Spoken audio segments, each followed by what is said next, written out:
The following is a Michigan Sesquicentennial Year presentation.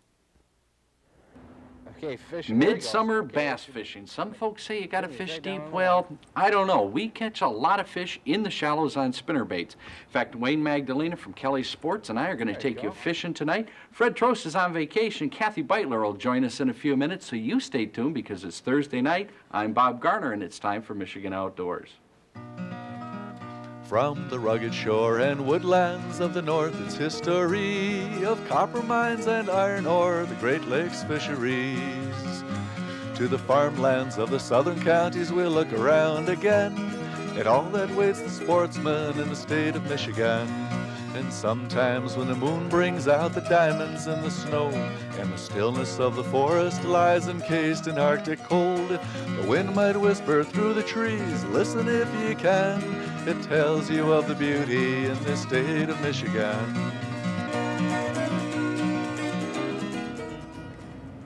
Well, it's bass is what it is. Okay, you rolling? Okay, fish, there he goes. Okay, Yeah. what you want to give me? It's right down on the water. Yeah, bass. A legal largemouth makes a 12-inch minimum easily. It's caught near shore, in the weeds, during the day, but it's not springtime. This bass isn't on a spawning bed because it's mid-July. That's a nice fish, Bob. Look at the pretty color in him. Yeah, look at that. Think that one measures, Wayne? Oh, I think he will. Why don't you look at that measuring board right down there by your board. feet? Yeah, we got to keep a board here. It's fashionable to talk about the dog days of summer, but they affect the fishermen much more than they affect the fish. Look at that, OJ. He's an easy one. We don't have to... 13-incher. 13-incher, all right. Look at that. Okay. Not a great big one. Yeah, why don't you put him in the live well there, and I'll turn it on for you. Okay. Wayne Magdalena is a tournament bass fisherman. He's using one of those plush bass boats with all the comforts, including 2 live wells for fish. And even though we aren't fishing a tournament, we're fishing for fun and food today, the live well helps keep the fish fresh longer, which helps the taste. But where do bass like this come from in the middle of the day, in the middle of July? Well, you're looking at it. It's shallow water. It's close to shore. It's a weedy lake, and that's where the bass stay most of the day. The small and the medium-sized bass anyway. Now, some research has shown that the big hogs, the trophy-sized bass, head for the deeper water as a general rule during the day and cruise the shallows at night. But there are plenty of legal-sized and medium-sized bass that will chase a spinnerbait in the shallow during the day. This is a spinnerbait I'm casting, sometimes called a safety pin type lure because it looks like an open safety pin the way it's constructed. The single hook rides up, that makes it weedless, and the flashing blade attracts the fish. Get him out there a little bit. Why, there he is.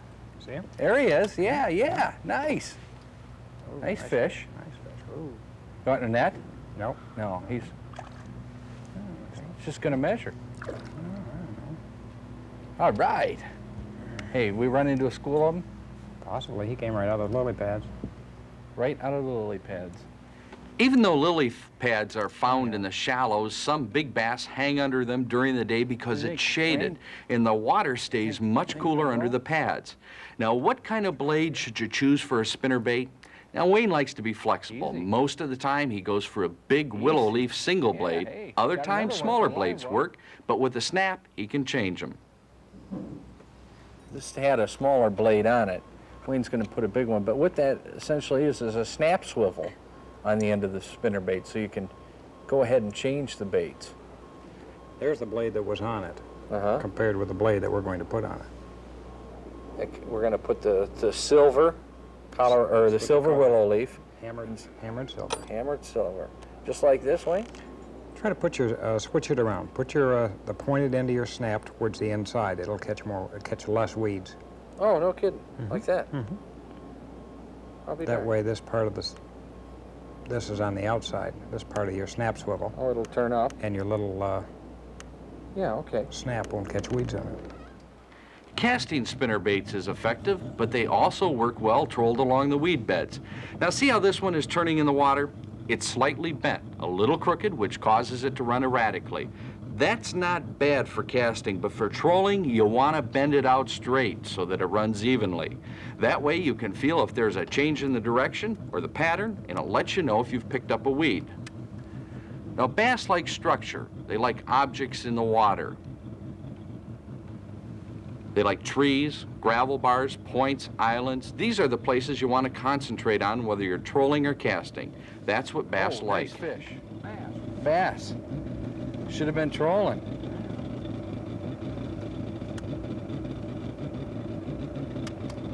How do you like that? I've been trolling a spinnerbait all day. Well, let's see if we can get him in here. There's another one. Unhooking that big bladed spinner, Wayne Magdalena once again begins showing the magic touch he has as an angler. Now, could it be the Dr. Juice he puts on his lures? Well, if it is, I should have just as good a luck if I put some on. However, it really is a good bet that I'll have the same experience I usually have when I fish next to Wayne Magdalena. I use the stuff too, but Wayne catches most of the fish. No, I can't say positively that the fish sent to tractors make a whale of a difference. Wayne seems to think they help him, but then again, Wayne can catch fish on almost anything. Now here's a Zara Spook, a surface plug that takes some practice to use to make it dart back and forth on the surface, like in a herringbone pattern. It's not a real popular bass lure, but one that Wayne can use to charm the bass. This is not a beginner's lure. No, it is not. This will take you years to... give us an example of this. Now, he's just had fish swat at this thing half a dozen times today, bass, and they've missed it. But look at the motion. The fish haven't been super aggressive today. Midday, midsummer, a surface lure for bass in the shallows? You wouldn't go fishing with that one, would you? Nope. Whoa! Look at that! Look at that!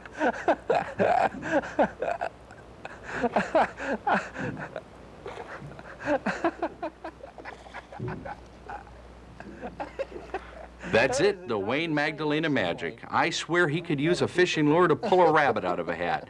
He wasn't really expecting to catch a bass for the cameras like that. Most of the fish during the midday in the summer you'll find in the weeds. And you'll have to use a lure that can handle the weeds. Number one choice? Well, it's a spinnerbait for Wayne.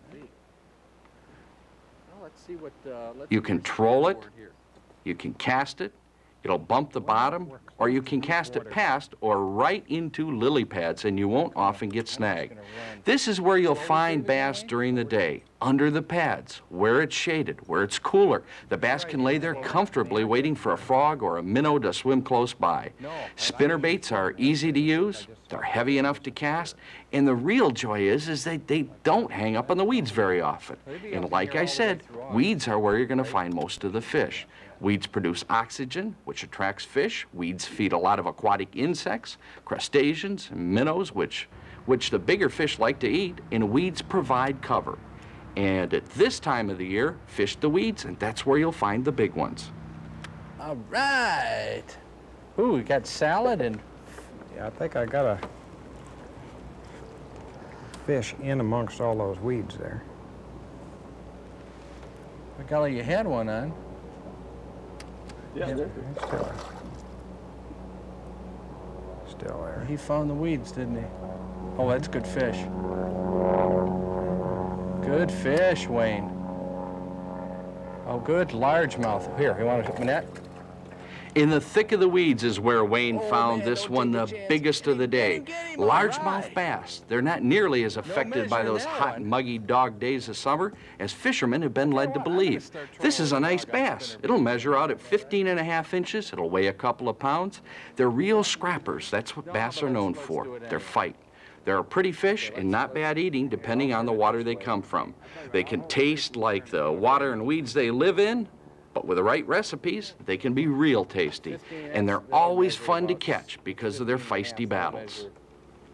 15.5 easy. Oh man, that's a good 2.5 pounds. Looks like he's got some little bit of discoloring there. Yeah, look at that. OJ, can you get in tight on that? Probably an old scar. One of those big old pike hit him when he was a youngster.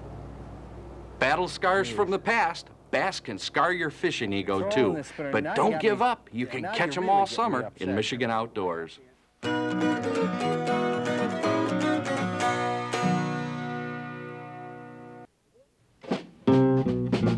it's old friend Nick Nichols back in the trophy book with yet another muskie. This time it's a 22-pounder he took near his home in Bel Air a couple of weeks ago, trolling a believer. It's a real trophy, yet it's less than half the size of the almost 50-pound muskie he caught 2 years ago. 8-year-old Joey Johnson from Holland has a real trophy. It's a 22-inch white sucker he speared back in April in the Black River in Ottawa County.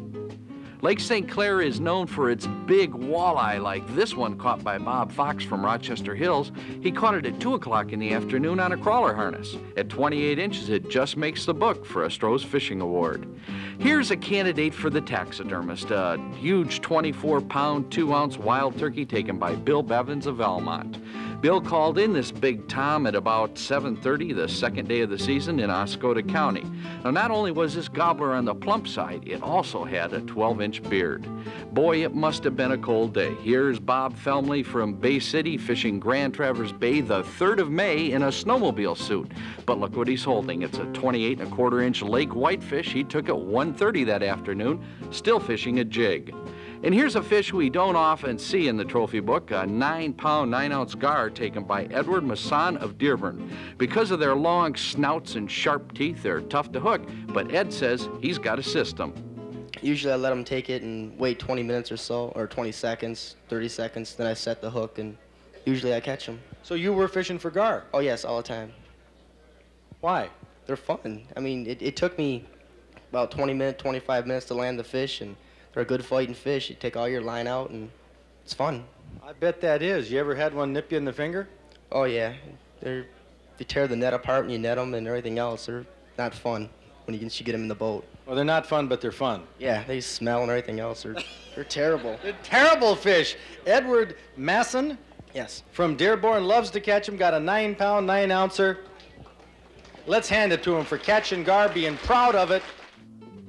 And because Edward Masson is proud of his gar, we'll make him our Trophy Angler of the Week. Kathy Beitler, this is a nice switch to do a mailbag with you. Ask away. A special question for you, Kathy, from Ellen Hornback of North Branch. She writes in and says, in September, my husband went caribou hunting in Canada. Do you have any caribou recipes in your cooking file? If you do, please send us some. Well, we really don't have a caribou recipe. She could take a venison recipe and adapt that over to her caribou meat, or even go one step further, actually, and take a favorite beef recipe and adapt that over. That's how we get a lot of the venison recipes. But the most important thing she should remember in adapting any recipe is it's got to be taken care of properly in the field first, and get all the fat off, all the fell off, the silver skin they call it. That's right. And then freeze it properly. And then if she just goes ahead and uses her favorite beef recipe, she should be okay. Actually, if she had a venison recipe, you don't even have to adapt it because caribou is venison. That's right. Another thing she should do, too, probably, Kath, is get a hold of our 1987 Fish and Wildlife Cookbook. There's been a delay in it. If you ordered it through the PBS stations during Pledge, it'll be out the first week in August. Right now, let's find out the answer to this week's outdoor quiz. During the past 100 years, human population in the U.S. has increased 4-fold. During the same time, has the white-tailed deer population increased, decreased, or stayed the same? Over 100 years ago, the U.S. had a white-tailed deer population of about 500,000. Today, the number stands at well over 12 million, increasing 24 times, while the human population has increased 4-fold. You know, sometimes we get concerned about the physical hazards of hunting. I mean, the weather, the cold weather, and the fact we may have not exercised a lot. But John McPhail, you tell me there are some things that people who are in good shape ought to be concerned about right now in this hot weather, especially fishing. Yeah, exactly. One of the things people need to be aware of is that heat is potentially very, very dangerous. Like how dangerous? Now, you know, obviously I know I need more liquids, but in order to, I know when I need more liquids because I get thirsty. Yeah, but you can't rely on the thirst mechanism. By the time you become thirsty, you're already severely dehydrated, and many people don't realize that. You need to start drinking ahead of time. Okay, and if I go out fishing all day, I could take a cooler full of beer, and you tell me that's not exactly the best thing to do. Beer tastes great on a hot day, but it's one of the worst things you can do. The reason for that is it actually causes you to dehydrate faster. You know, all of us are aware that we essentially rent our beer. Yes, right. And when you go out in an open boat and you're drinking lots of beer, it really dehydrates you quite quickly. So the best fluid, all-around fluid to drink? Is water. Okay, but what about the fact we're losing some salt too? Shouldn't we augment our drinking water with salt tablets? That's an old myth that's been updated recently by science, and we're finding out now that, in fact, salt tablets are dangerous. They're dangerous? It makes the concentration of the fluid in your stomach much too high, and it keeps your stomach from emptying. Therefore, water or something, if you feel you're really depleted, maybe something like Gatorade is a better alternative. Or fruit juices. Or fruit juices? Okay. You know, so one of the things I was always told when I was a kid after I worked up a sweat was if you're really hot, don't drink water because that could give you a sunstroke. Yeah, that's in fact wrong. We've lost a lot of football players in the summer because they used to not drink water. We're finding out now that when you're exercising heavily, you need fluids. Probably about a cup of water about every 15 minutes or so is really absolutely necessary. And to plan ahead and drink it before you start getting thirsty, before you get dehydrated. Wear loose clothing? Wear loose clothing that's light. A lot of guys take off their shirt in the boat. That's a really bad thing to do. Makes you more prone to problems. You're better off to have a light colored shirt and wear a hat, and it helps to keep you cooler. Well, I'll tell you what, I think not only would that advice work for fishermen, but it'll work for all kinds of people attending one of the events coming up this week in the outdoor calendar. I know the last thing on your mind is more food. After stuffing on turkey and all the trimmings, this might not look so great, but let me tell you about it. Nancy Krakewicz from Free Soil sent this recipe for cream cheese fish rolls to us. It took the #1 spot in our wild game and fish cooking contest last March, and it's just a top drawer fish recipe. Oh, stuffed or not, you have to try this. You have to have a taste of it. It's like an appetizer, really. It is, and it is. Tied or turkey and ham, which would be great. It's called cream cheese fish rolls, and the fish you could use, there's some walleye. Yep. In the background, some catfish right there. Okay, you really can't tell the difference once they're cooked either. You can't, and that's good white fish. Oh, great fillets. Yeah, cream cheese, and we use the softened kind. Breadcrumbs and egg, onions and mushrooms, and just going to kind of fry those, just saute them in butter. And she says to use real butter. She sounds like she knows what she's talking about. This is typical of the recipes that win in our contest and the ones that the judges like because it's simple. Yeah, that's right. But it's elegant, tastes great. Looks good. Looks like you've cooked all day long and something like this. Going to mix up your cream cheese and put the onions and mushrooms and butter. You want the butter to go in here too instead of trying to drain it off. Oh, you don't want to miss a bit of richness. You sure don't. Watch that. Oh, I know.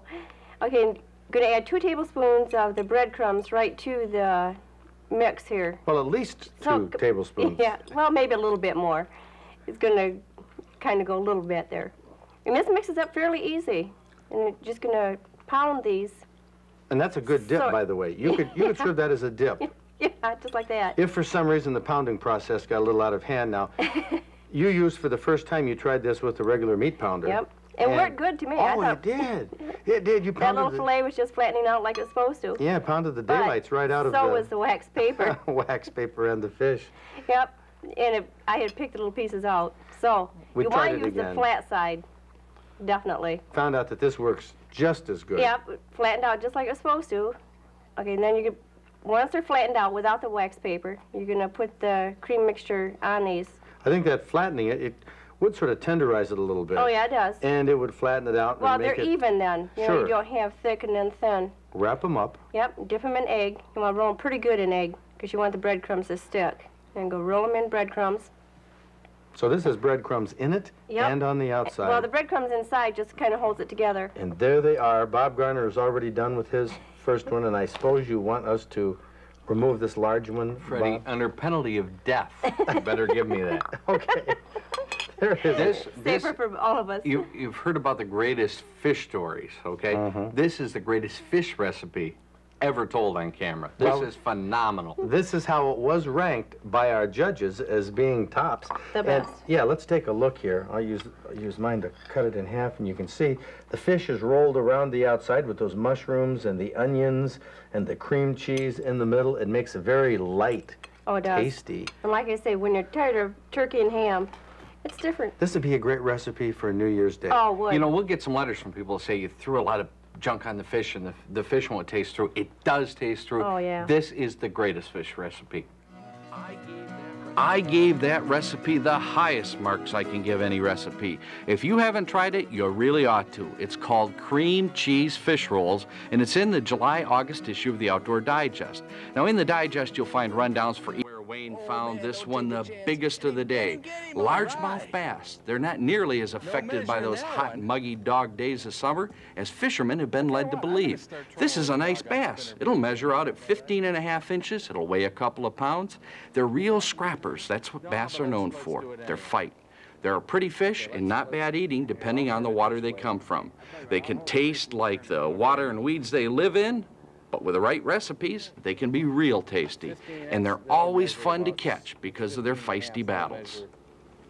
15.5 easy. Oh man, that's nice good 2.5 pounds. Looks like he's got some little bit of discoloring there. Yeah, look at that. OJ, can you get in tight on that? Probably an old scar. One of those big old pike hit him when he was a youngster.